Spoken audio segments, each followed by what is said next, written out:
حضرت ابو ہریرہ رضی اللہ عنہ سے روایت ہے کہ نبی صلی اللہ علیہ وسلم نے فرمایا تستعمر الیتیمۃ فی نفسها فإن سکتت فهو اذنها وإن ابت فلا زواج علیہا، کہ کواری لڑکی سے اس کے نکاح کے لیے پوچھا جائے گا، اگر وہ جواب میں خاموش رہے تو یہ خاموشی بھی اس کی اجازت ہے، اور اگر وہ انکار کرے تو اس پر زبردستی نہ کی جائے۔ حضرت ابو ہریرہ رضی اللہ عنہ سے روایت ہے کہ نبی صلی اللہ علیہ وسلم نے فرمایا کہ بیوہ کے نکاح سے پہلے اسے مشورہ کیا جائے گا، اور باقرہ کے نکاح سے پہلے اسے اجازت لی جائے گی۔ لوگوں نے کہا اللہ کے رسول صلی اللہ علیہ وسلم اس کی اجازت کس طرح ہوتی ہے؟ آپ صلی اللہ علیہ وسلم نے فرمایا اس کی خاموشی ہی اس کی طرف سے اجازت ہے۔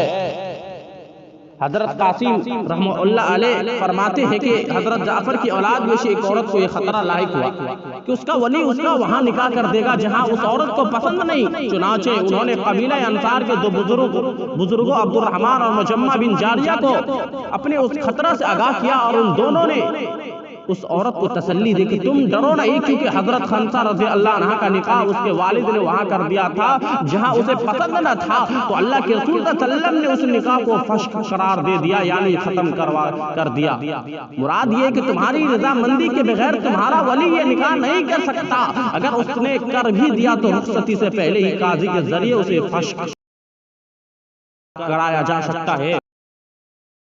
حضرت عبداللہ بن عباس رضی اللہ عنہ فرماتے ہیں کہ ایک نوجوان کماری لڑکی اللہ کے رسول صلی اللہ علیہ وسلم کے پاس آئی اور کہنے لگی میرے والد نے میرا نکاح کر دیا ہے مگر مجھے یہ نکاح پسند نہیں، تو نبی صلی اللہ علیہ وسلم نے اختیار دیا کہ چاہو تو نکاح رد کر دو، چاہو تو اسے برقرار رکھو۔ اسلامی بھائیوں، حضرت عائشہ رضی اللہ عنہ فرماتی ہے کہ ایک نوجوان لڑکی میرے پاس آئی اور کہنے لگی میرے باپ نے میرے ذریعے اپنی ذلت مٹانے کے لیے اپنے بھائی کے بیٹے کے ساتھ میرا نکاح کر دیا ہے، حالانکہ مجھے یہ رشتہ پسند نہیں تھا۔ حضرت عائشہ رضی اللہ عنہ اس لڑکی سے کہا کہ یہاں بیٹھی رہو یہاں تک کہ اللہ کے رسول صلی اللہ علیہ وسلم تشریف لے آئے۔ جب اللہ کے رسول صلی اللہ علیہ وسلم تشریف لائے تو اس نے اپنا معذرہ آپ صلی اللہ علیہ وسلم کو سنایا۔ آپ نے اس لڑکی کے والد کو بلایا اور اس کے سامنے اس کا معاملہ اس لڑکی کی رضامندی کے ساتھ مشروط کر دیا کہ اگر اسے یہ نکاح پسند ہے تو ٹھیک ہے، ورنہ اسے فسخ کیا جائے گا۔ اس پر وہ لڑکی کہنے لگی اللہ کے رسول میں اپنے والد کے لیے کیے ہوئے اس نکاح کو برقرار رکھتی ہوں۔ میں نے آپ سے اس لیے مسئلہ پوچھا تاکہ مجھے معلوم ہو سکے کہ نکاح کے معاملے میں لڑکی کی رضامندی بھی شامل ہے یا نہیں، اور اسے معلوم ہو گیا کہ نکاح کے لیے لڑکی کی رضامندی بھی ضروری ہے۔ اگر کسی لڑکی کو کوئی لڑکا پسند ہو تو لڑکی اس کا اظہار مناسب طریقے سے اپنے والدین سے کر سکتی ہے، اور والدین بھی لڑکی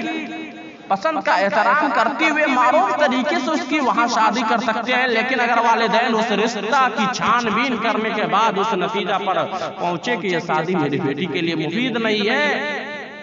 تو خواہ لڑکی کو اپنے والدین کی حکم عدولی بھی نہیں کرنا ہے۔ لڑکی کی پسند کا احترام کرنے کے لیے حوالے سے ایک واقعہ سنیے۔ حضرت معقل بن یسار رضی اللہ عنہ فرماتے کہ میں نے اپنی بہن کا ایک نکاح ایک آدمی سے کر دیا، مگر کچھ عرصہ گزرنے کے بعد اس نے میرے بہن کو طلاق دے دی۔ جب میری بہن کی عدت ختم ہوئی وہ دوبارہ نکاح کے لیے ارادے سے آیا، لیکن میں اپنی بہن کو دوبارہ اس کے نکاح میں دینے سے قسم کھا کر انکار کر دیا، حالانکہ میری بہن بھی دوبارہ اس شخص سے جس نے طلاق دے دی تھی دوبارہ شادی کرنے کے لیے رضامندی نہیں تھی۔ چنانچہ میرے اس رویہ پر اللہ